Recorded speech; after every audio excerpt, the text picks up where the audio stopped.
Static VA ratings matter for two reasons. Static VA ratings determine who is and who is not 100% PNT.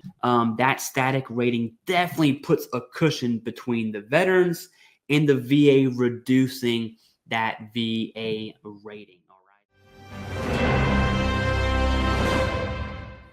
Hi heroes, welcome back. I'm Rachel Hernandez, Communications Manager here at VetComm, and thanks to our partnership with TheCivDiv, we're here to connect you with his latest videos and bring you even more great content.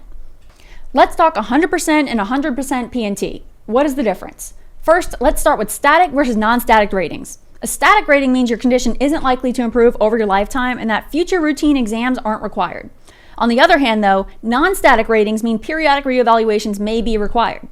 Why does that matter? Well, static versus non-static determines your eligibility for a 100% PNT designation, which offers more benefits than regular 100% rating. Here's the TheCivDiv with more. Yes, you can see your static VA ratings online.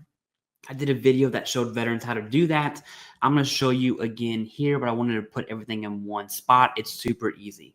Static VA ratings matter for two reasons, okay? And these reasons are very important as to why veterans would want to know if their VA rating is static or not. So reason number one, static VA ratings determine who is and who is not 100% PNT. What this means is that if you have conditions that are not static or not static yet, using VA funny math, you reach 100%. Then you are not going to get that PNT designation mark, which really sucks because the benefits at 100% PNT far outweigh the benefits at just 100%. And that applies to your state as well. Of that 100% VA rating, some conditions could be static and some conditions could not be static, which leads us to reason number two here, all right? Static ratings, although they do not technically give a veteran protection, that static rating definitely puts a cushion between the veterans and the VA reducing that VA rating, all right? Now, static conditions mean that the condition is not likely to improve during the span of the veteran's life. And for VA rating purposes, this also means veterans will not have a routine future exam, which is awesome, which means no more C&P exams for that condition. That's good news, all right? So those are the two reasons why static ratings really matter. Now, it is important to note that I believe in 2022, maybe 2023, the VA OIG absolutely slammed the VA for unwarranted C&P exams. In the results of that OIG report, the recommendations, pretty much has been interpreted for VA raters now. They don't really assign non-static ratings, especially compared to how they used to.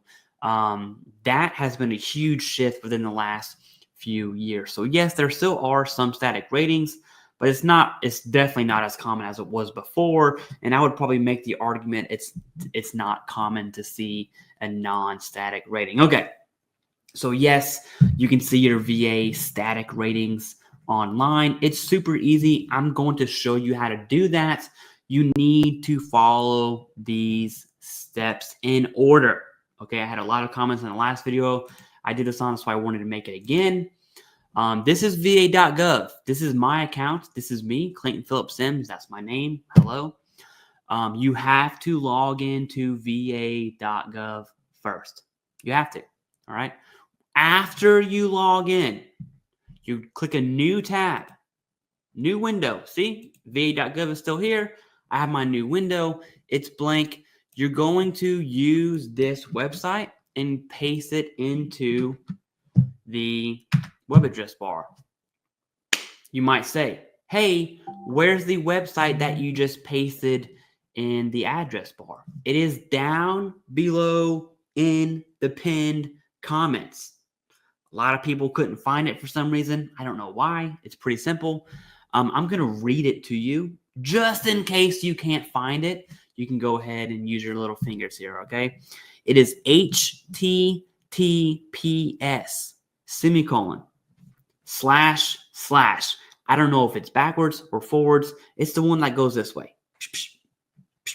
two of them.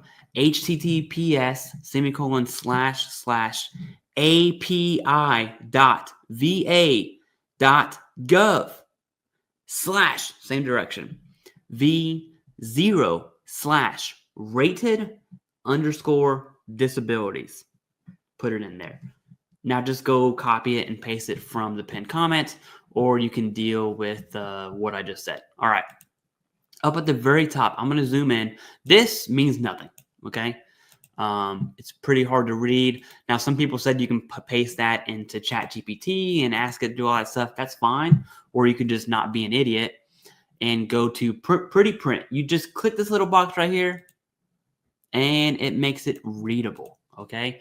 Now, you're going to see the sections here. This is not service connected. I was denied for my right knee. Now, it still says static. I'll describe that here in a second. Go to one that says service connected. Right here, paralysis of the sciatic nerve, radiculopathy, left lower extremity, static. It says true. Boom. This rating is a static VA rating. Easy peasy, lemon squeezy. That's it. That's all you need to know. Now, a lot of people ask, why does it say static on the not service connected condition? What does it mean? It means that my right knee is still likely to not improve. Right? The condition still sucks. I've been diagnosed. I have right knee strain. That part still sucks. So if it were to be service connected, it would be static for VA rating purposes, but it literally means nothing because it's denied. It's not service connected. So anything that says not service connected, completely ignore for the purposes of static VA ratings. If you're going to go down the appeal route, go down the appeal route. All right. But for ones that say static, boom, you are good to go.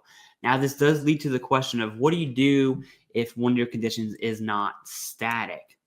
What that means is you need to get evidence for that condition. The VA is going to have a routine future exam.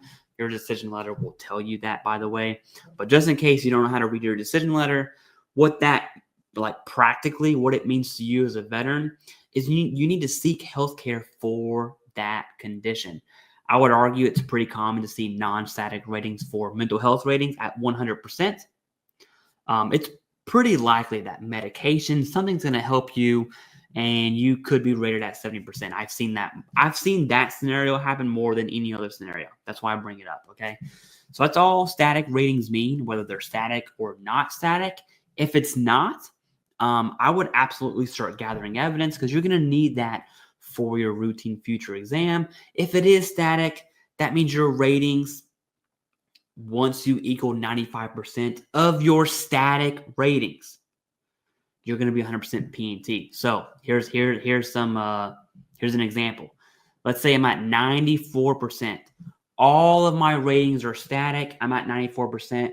I get rated for something else that's not static. That's going to push me to 100%, but not 100% P&T. Your static ratings have to equal 95% on their own to rate that P&T mark. I talked about protections. There's only two protections for veterans. It's the 10-year rule at which protects service connection, and the 20-year rule, which protects the rating, which you have to have the rating for 20 years for that to be protected. All right. Anyways, that's all I got, and thank you very much. And thank you for watching. Don't forget to like, share, and subscribe so you never miss an update from us here at VetComm, and we'll see you next time.